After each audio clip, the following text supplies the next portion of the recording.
Good morning students and welcome to this class. Today we will cover the second portion of the chapter 2 physical quantities and measurement. We have done in the first portion of this chapter about units, measurement, density, relative density, right? So now we will start with this topic. Matter exists in three states. We know that: solids, liquids and gases. We have done the atomic molecular structure of these in chapter 1. So solids are closely packed, liquids are loosely packed and gases are almost free to move.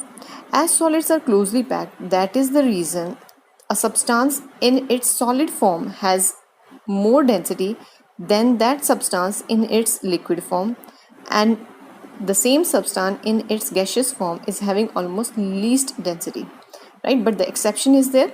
The exception in case of ice and water, as we know that the density of ice is less than the density of water. Here the exception is the water we are taking in its solid form.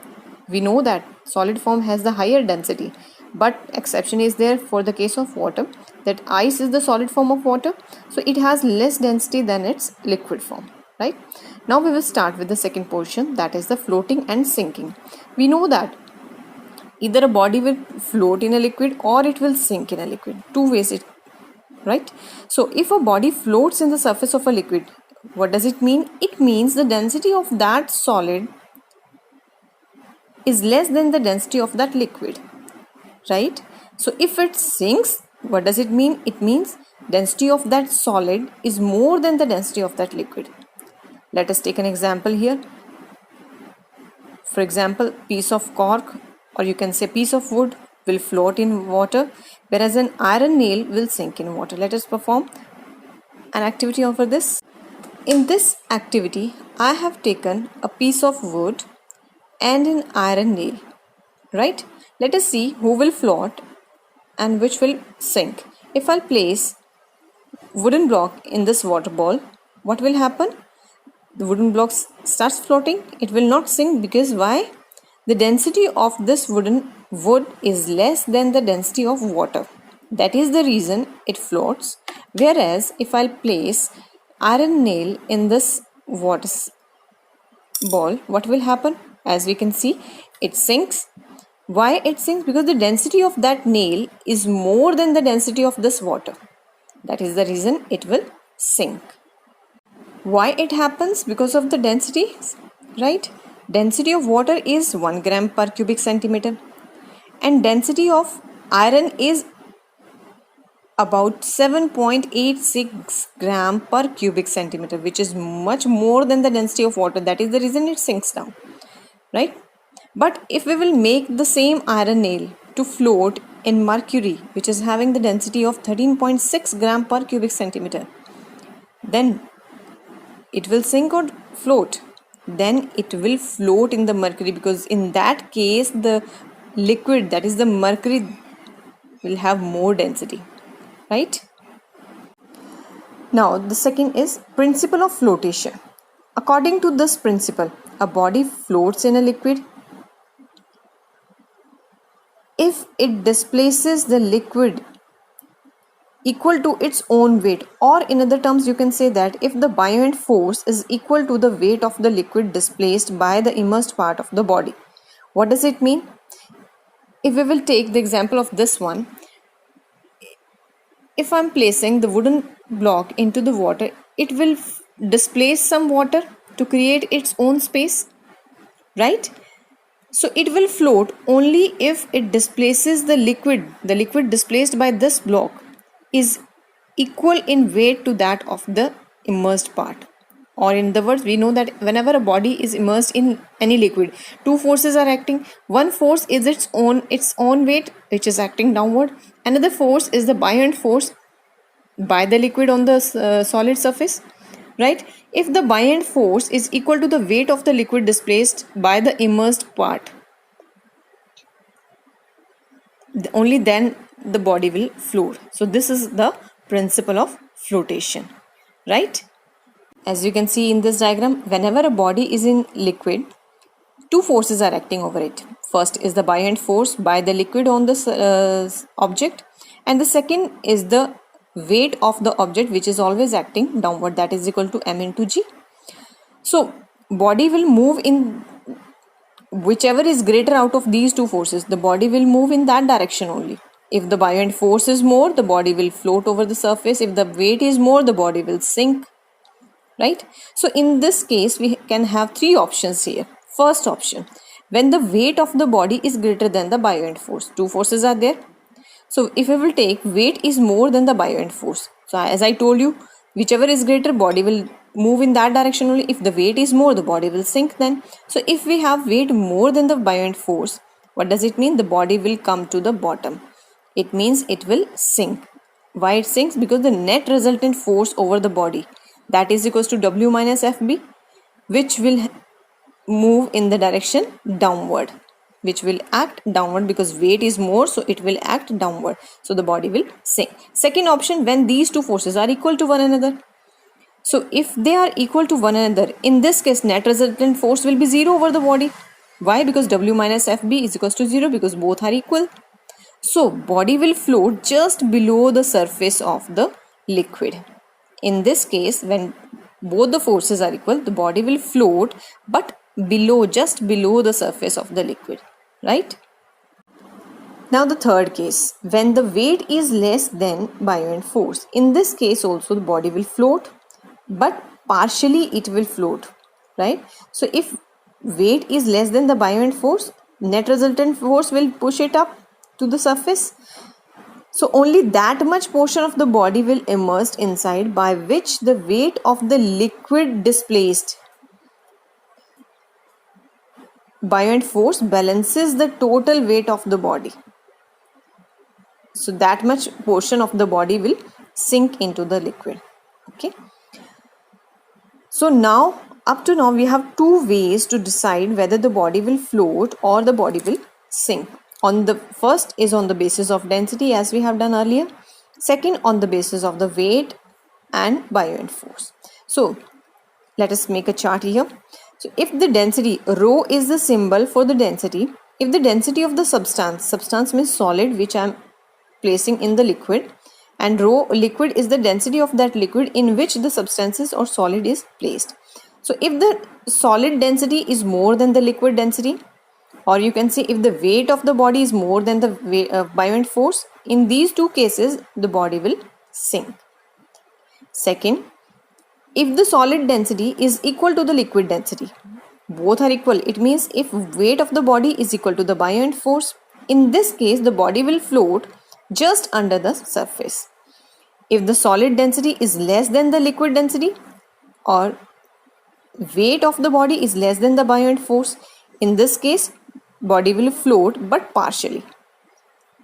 That portion of the body will immersed inside, by which the weight of the liquid displaced balances the buoyant force, balances the total weight of the body. That much portion will sink, right? So we have to learn these three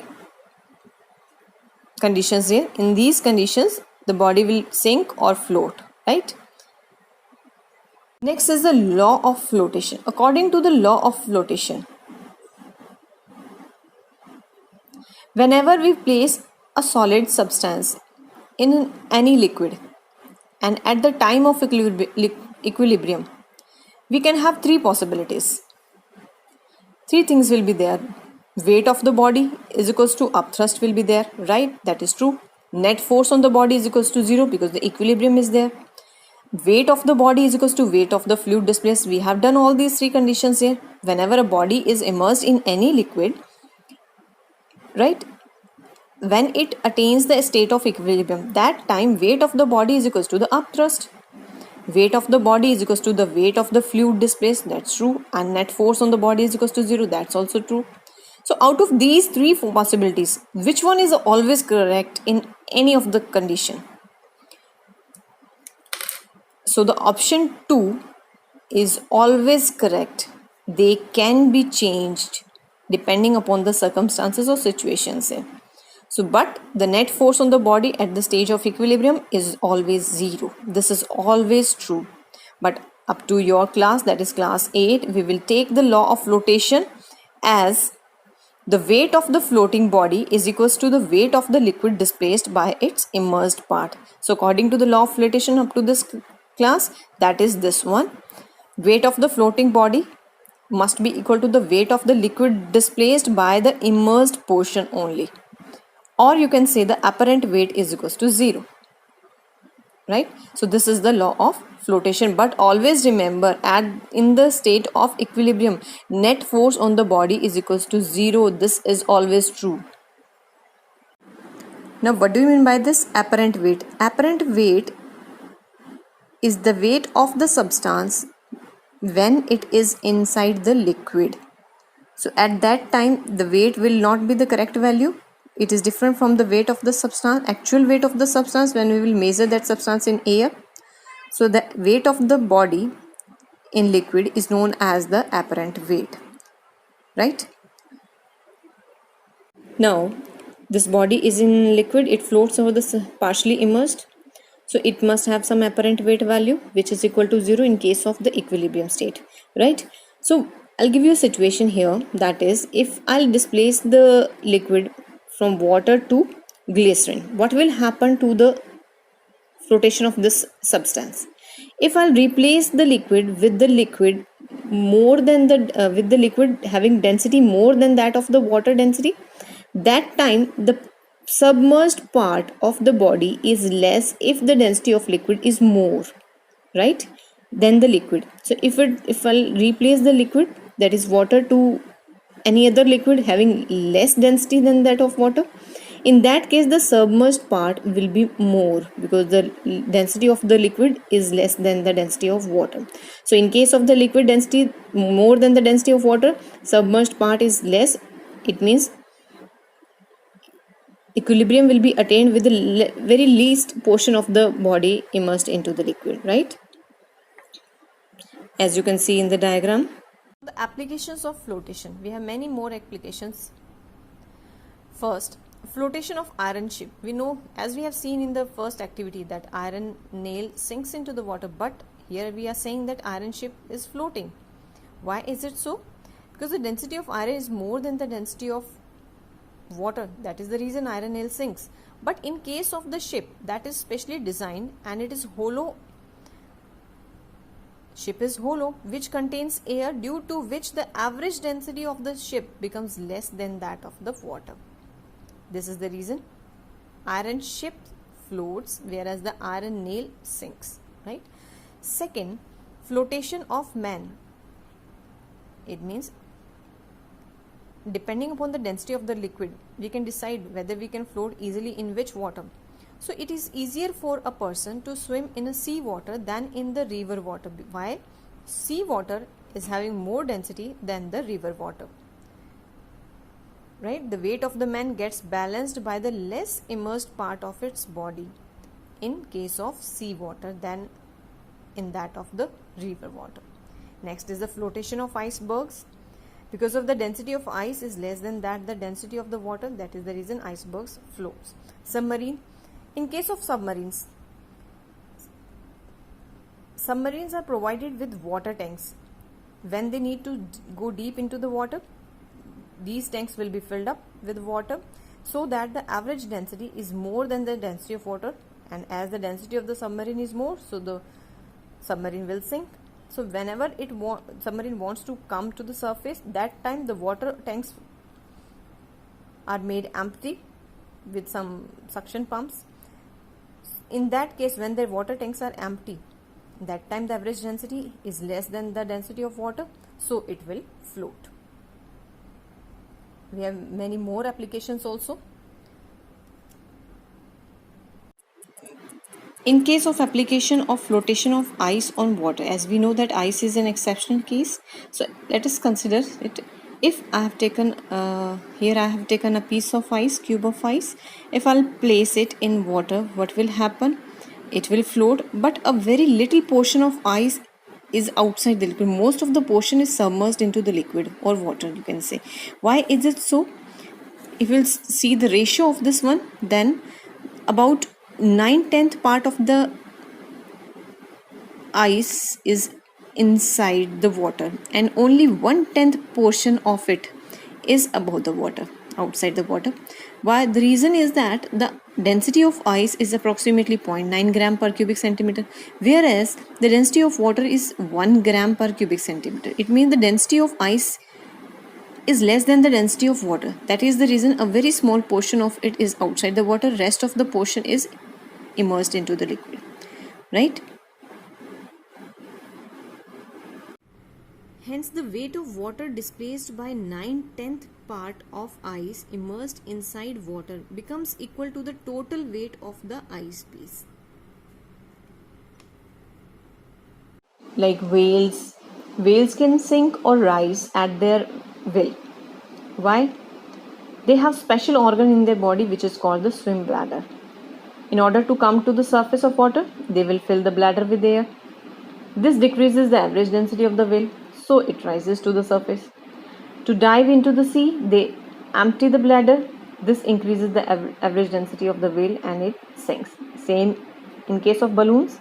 A hydrogen or helium filled balloon rises in the air.